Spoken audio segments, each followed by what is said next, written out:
dancing. Tell them I'm ready, I'm y'all's envy. About to get heavy. Armageddon, I'm the destined. You'll never stop me. There's no question, the resurrection. I was born for this.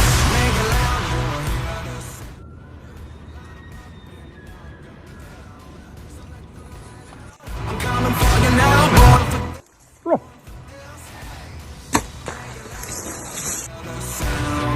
light 'em up and knock 'em down. So let the light out. I'm coming for you now. Born for this, born for this. Hey. Born for this, born for this. Greetings, brothers in Malawi. We're here in Canada. My name is Dustin. And my name is Mark. We wanted to come and share with you guys in person, but because of COVID, we couldn't come there, and so we're going to try to share through some videos. We're going to try to pause frequently for translation. We realize that that's important, although it might slow down the video a little bit.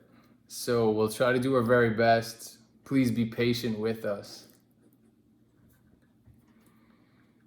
So our men's group has been meeting here in Canada for about a year and a half, and we've had really great success bringing up strong Christian men who hunger after God and honor and integrity and courage.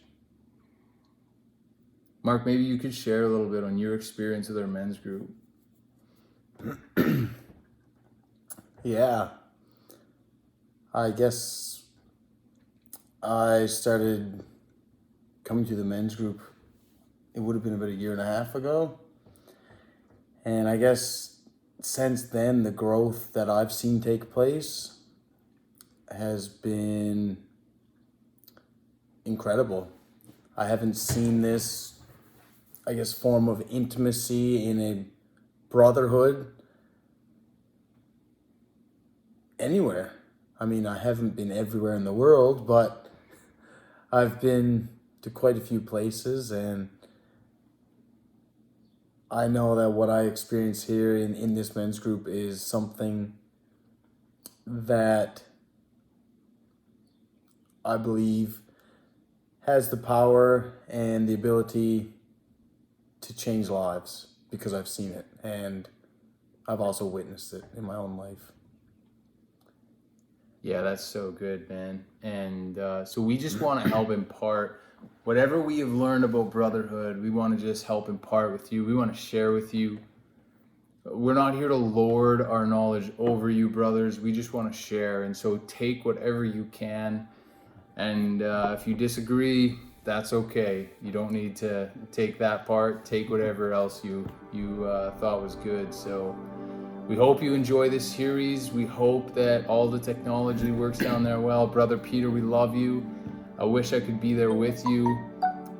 Greet your wife and your son Daniel and Anna and Victor. I love you guys. And my brother Timothy, who's there in the long way as well. I greet you as well, brother, and hope to see you soon. We hope you enjoy this series.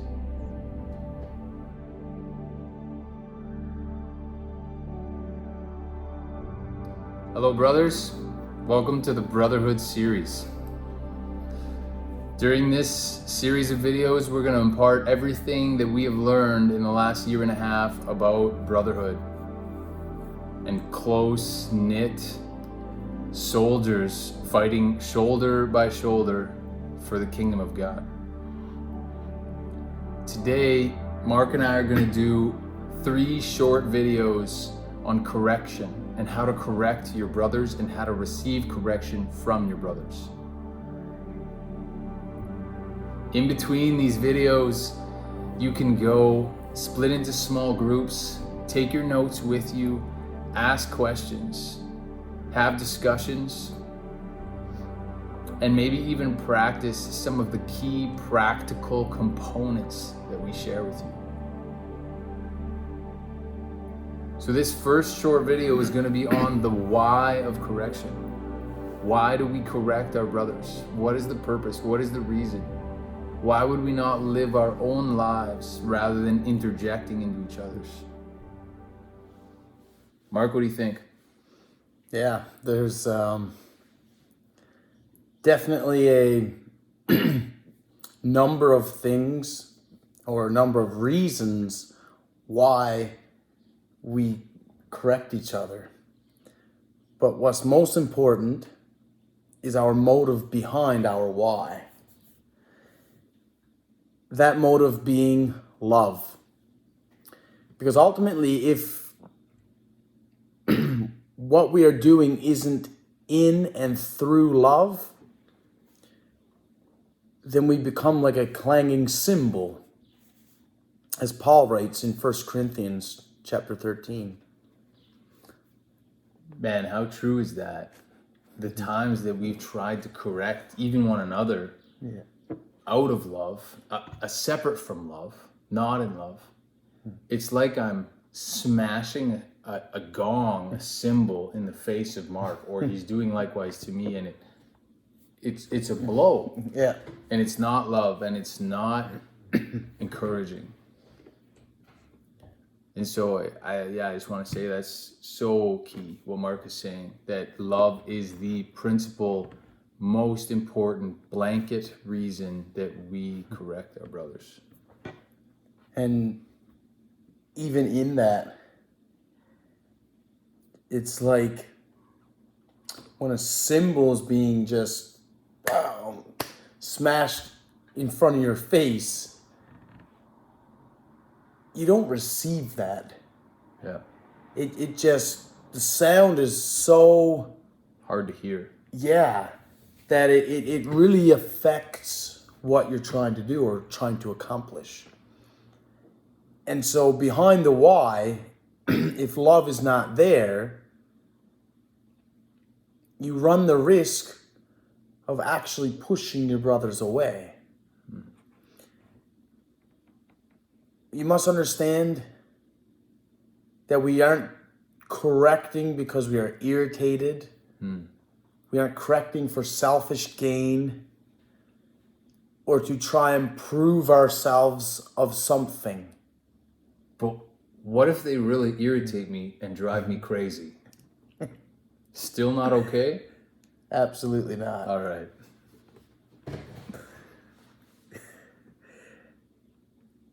It's important not to put yourself in the position of operating in a false authority, and understand that we aren't bringing correction to prove ourselves of some higher status or some anointed corrector or something of that nature. I think the nature of correction, it is very dangerous. It can be so easy to desire to lift myself up by pushing others down. The brother that I'm correcting, he should be lifted up through my correction. And so if your intent is to bring him down, your correction is not out of the right heart. And then it should be for his benefit and for the benefit of the kingdom inside of love. Yeah. And that takes us into James chapter 5, verses 19 through 20, where James writes, "My brothers and sisters, if one of you should wander from the truth and someone should bring that person back, remember this: whoever turns a sinner from the error of their way will save them from death and cover over a multitude of sins." Brothers, it is so important that we understand this intense significance of what James is saying here. He is saying that correction and brotherhood is so important. It will literally save lives. Correction can save people from hell. This is why it is so important, and that we must make it part of our daily walk to both give and receive correction. And I hope that this video has given you a little bit of insight in practical ways as to why we operate in correction, why it's important, and why it is significant. Take some time now, break into your small groups, and discuss how you can begin to operate and engage in corrective discussions with your brotherhood. We love you, brothers. Let us correct you that you can operate in correction.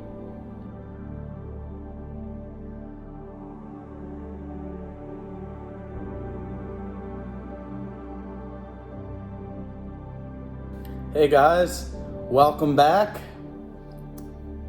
to part 2 of this series. I hope that our last video or last series brought some great insight as to why you bring correction. I want to encourage you guys to keep what we spoke about earlier in mind. Keep that in mind as we go through this section on how to correct. Why don't you start us off? Yeah, 100%. I think if why is the foundation of correction, then how is the working mechanics above that foundation? It's the functional part of it.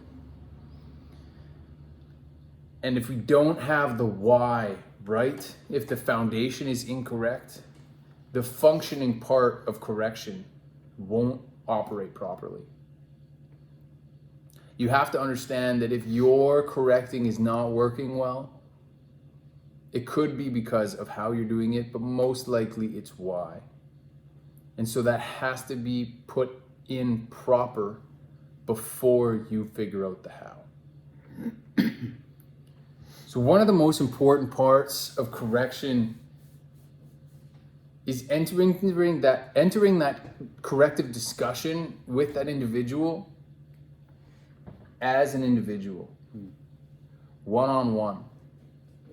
That's the place where that individual is going to feel safest. He needs to know that he's loved and that you're there for him, not against him. One practical key that I use when I'm entering into a corrective discussion is that I like to push myself over the cliff of correction to the point of no return. And so I might enter the room and say, "Hi, Mark, I'm here because I have some correction for you." And that way, there is no way for me to back out of that and get scared and not give the correction that God has given me to offer to them. So after we've taken it privately and you've committed and gone past the point of return with your correction, what's the next step? What if they don't receive that correction that you spoke in love in one-on-one private time with them? What would the Bible say? Yeah. So we get a picture actually in the book of Matthew chapter 18, where the disciples are sort of talking with Jesus, and Jesus gives them the outline for this. And so, yeah, based upon that and based upon, I guess, our experience of having sort of done some of this stuff, it's that if the individual doesn't buy in the first stage of correction, then there's the second stage, which would be to take somebody else with you. So then you both approach the individual who is caught up in sin or just caught up living in a way that is not beneficial to them. Correction isn't always for somebody that's caught in sin. It's always good for people caught in sin. Of course, we bring correction in those areas. But it's not always necessarily for just sin. It could be somebody that's loud in church, somebody that's just not fun to be around, or anything of that nature. Maybe they don't dress properly for the right occasion. Might be one. Yeah, absolutely. What you're saying is it doesn't have to be spiritual, right? Exactly. Right.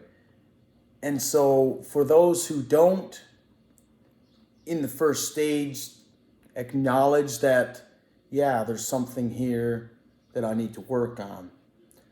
That's where you take somebody else with you and you approach the individual.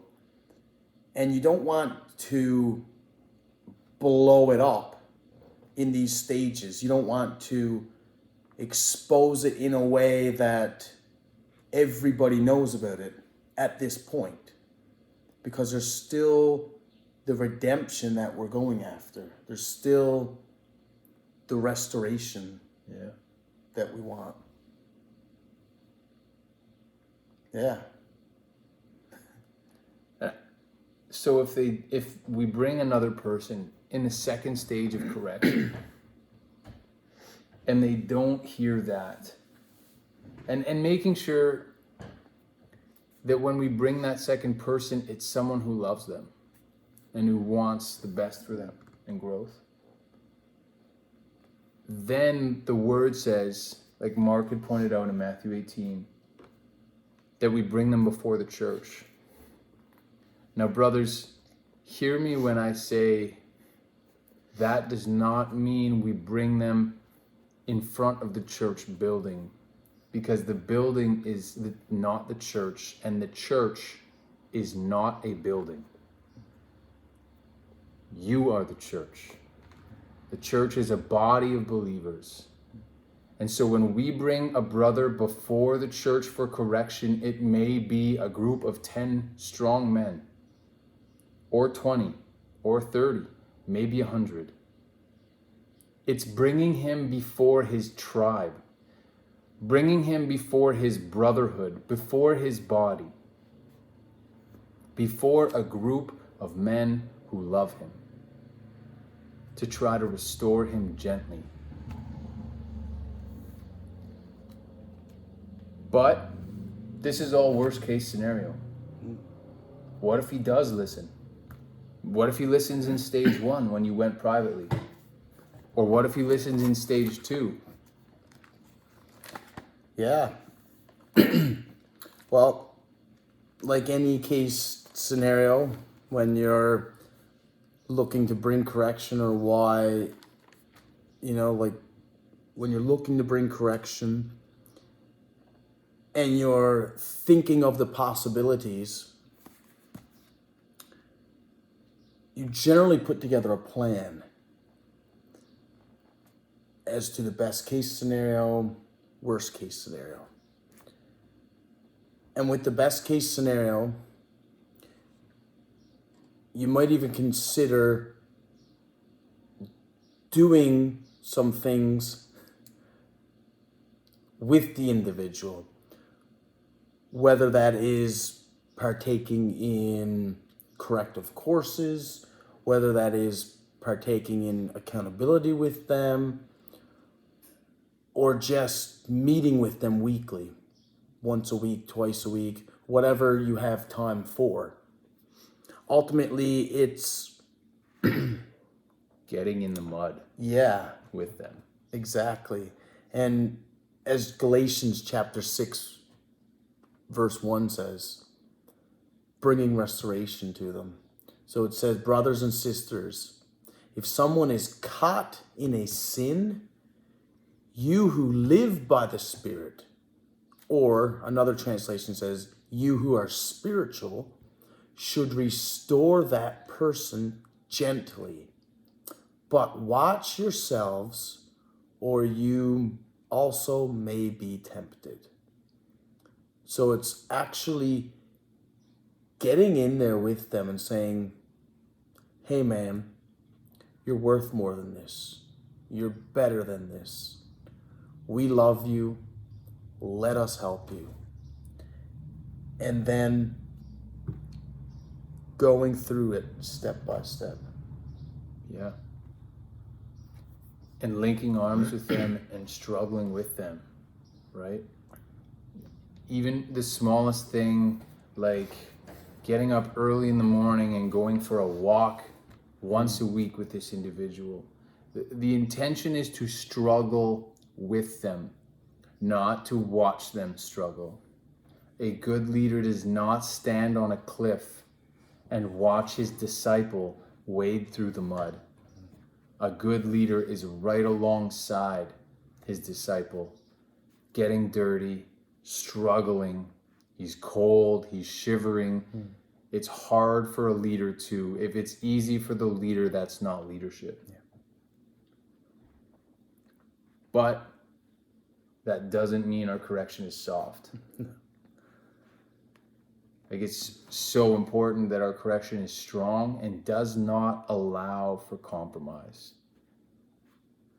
I know with me and Mark, we correct each other often, frequently, and I would say fairly easily. It has become natural. And Mark does not allow me to compromise in even the smallest things. He calls me earlier on things than he would others because I'm part of his brotherhood. And I call out Mark earlier and correct him sooner and harder and tighter because he is part of my brotherhood. And we do this in strong language, understanding there is no negotiation. I trust you with my life. And so when you correct me, I will listen. Yeah. So brothers, we hope that this has given you some insight on how to correct your brothers. A step-by-step process on how to approach them, first privately, and then with one other person with you who loves them. And then bringing them before not the church building, but the church body. And if they listen, correcting them with a strategic plan for success and walking and struggling alongside them, not allowing any compromise. And understanding that the struggling alongside of them is not partaking in the sin Yes. or the things that was bringing the corruption in the first place. That's right. And that's so clearly stated in James when he says, in Galatians when he says, watch yourselves that you might not be tempted. It is our responsibility to stay so clean from that sin that we are leading and correcting them out of. That's a very good point. Yeah. So take some time now. Go split into your groups, take your notes, read the scriptures together. Talk about situations where you've been corrected or you've engaged in corrective discussions and how it went and how it could have gone better. We'll see you soon. We love you guys.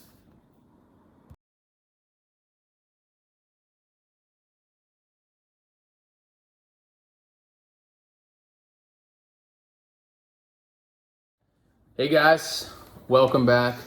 Hope you had an awesome discussion about how to correct, the steps to correction, and the steps to success in correction. This is our last video on correction, and we think it's important that we cover how to receive correction. This is what creates relationship in brotherhood, is that we understand that correction is a two-way street. We understand that I have to receive it in order to have a place to expel it in Mark's life. And Mark understands the same thing for me. The problem is not all correction should be listened to. And there's going to be times when you have brothers that come into your brotherhood that only want to give correction. They don't want to receive, and they don't offer wise counsel. And there are going to be times when you need to decide that this correction is not godly and that I do not want to listen to this correction. Often the first step that people explaining correction is receiving in humility. But I truly believe that that is not the most important step. The most important step is we weigh the legitimacy and the godliness of the correction. And if we find it godly, then we can begin to turn our hearts to face in humility towards that correction. Mark, how do we weigh the legitimacy of correction? What are the telltale signs of godly correction? Yeah. There's definitely a few. For me, when I look at correction, ultimately I look for the character behind it, or the motive behind it, or the presentation of that correction. For example, if somebody is coming to me yelling and screaming at me to correct me, that's not necessarily a way that I'm going to receive it. I might de-escalate the situation and then reassess if it's legitimate. But ultimately, I'm going to look at God's word. And I'm going to see or look for the fruit of obviously love, and especially more so if I know the person. Because if I'm not going to take correction necessarily from some person who I do not know. Because there are a lot of people out there, as you were saying, that are just set out to bring correction and never receive it. And all too often, people that do this do it to move away from the things in their own lives, the things that are caught up in their own soul or in their own hearts.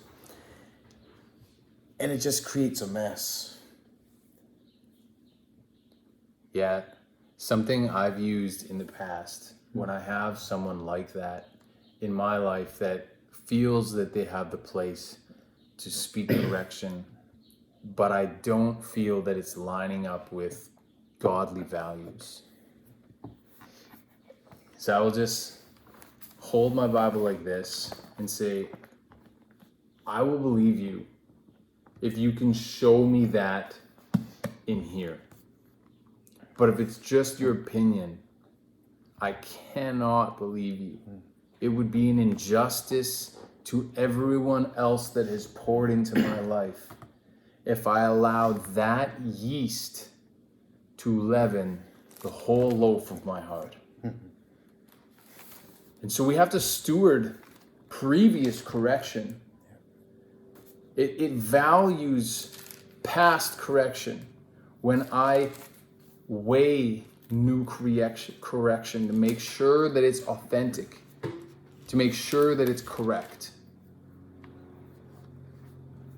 You got a verse?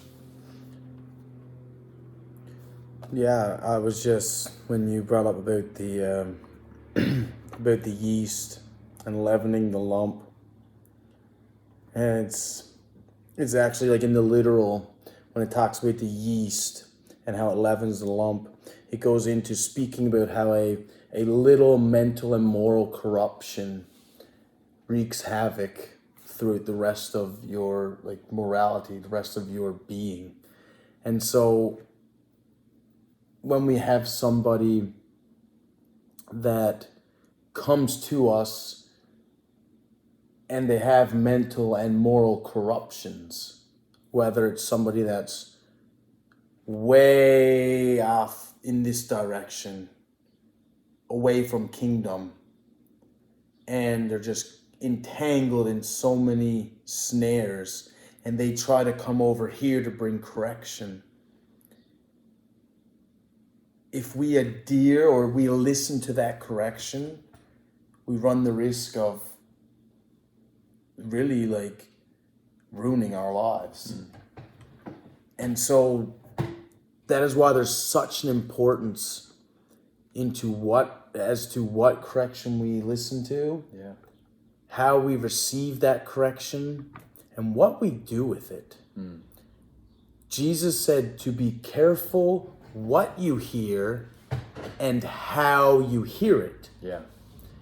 Because we can't always take control of hearing somebody coming to us and saying something.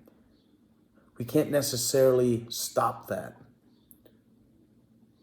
But we can stop how we hear it. Meaning like what we do with it. And I think, it's important to remember that because I value Mark's correction and I love him and I love him speaking into my life, I'm not going to allow just anyone to speak into my life.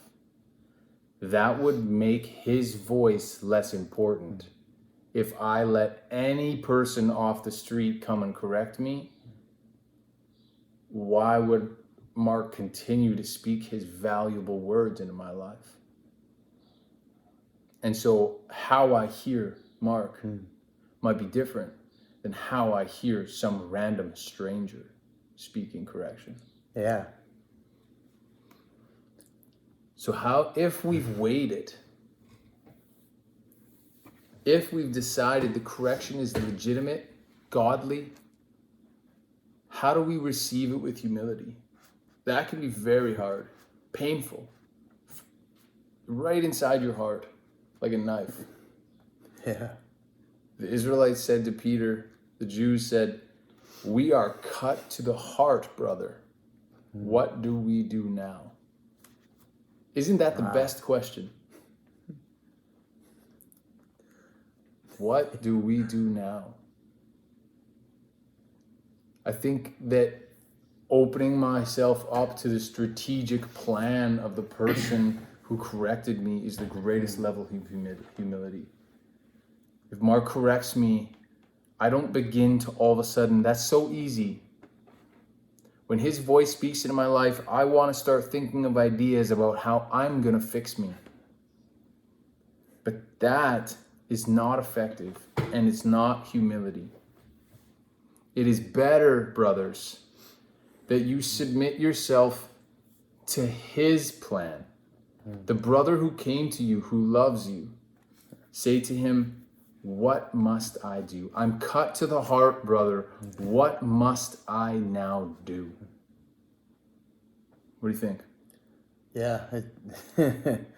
There's definitely that spot when we're left with the option, really. It's like, what must I do? We have the option in that moment to run with the correction and the plan of the corrector, or just revert to what we were once doing. Or even sometimes to begin to try to bolster our way into a better life. I'm going to do this my way. I hear your correction. Maybe I'm a liar and I lie incessantly. Yeah. And you think the way for me to get out of that is to spend time in scripture every morning, memorizing, meditating. But I decide, you're right, I am a liar, but I know a better way. And I'm going to try to do it my own way. I see that sometimes, a tendency in men. Yeah. It becomes a habit. And not just with lying, but with people that are caught up in stealing or caught up in anything, really. It becomes a habit because they have become so accustomed to doing it, that way of living, that when they're faced with the reality of, wow, I was caught in a snare, I was caught up in this or that. And when they're faced with that reality, it's almost a form of guilt, to where they feel guilty and want to try to amend it, try to do away with their guilt on their own. Work their way out of it. Yeah. Earn it. And that's where, like, we had this verse here from Hebrews. Yeah. And you can read it if you want. Yeah. So the scripture is found in Hebrews 12, verse 11. No discipline seems pleasant at the time, but it is painful. Later on, however, it produces a harvest of righteousness and peace for those who have been trained by the discipline. And that is what we must engage in, being trained by the discipline. And so, coming out of that topic of submitting to the corrector's plan, we also need to understand it is not the corrector's job to change you and adhere to the plan. You need to take ownership over your change. That is your job. And if you're not changing, it is not the person who corrected you whose fault it is. It is your fault. And you need to pursue them, not the other way around. What do you think? Yeah, definitely. It hinges on the individual who was corrected. That's right. And the most important part is to take ownership of what you're being corrected for, acknowledge it, and realize sometimes we don't always see what we're being corrected for until we're faced with it. And that's where we need to follow through on the practical steps in getting free from it and bringing ultimately permanent and lasting change to our lives. That's right. That's so good, brothers. I hope that has helped you in some ways that you can grow in receiving correction. Understanding receiving is just as important as offering correction. So take some time now, go break into your groups, read through the scriptures that we've provided you with, have some discussion around receiving correction, how to weigh the legitimacy of a correction, how to receive that legitimate correction with humility, and how to take ownership as your own to change your life through that correction. We love you, and we'll see you next session.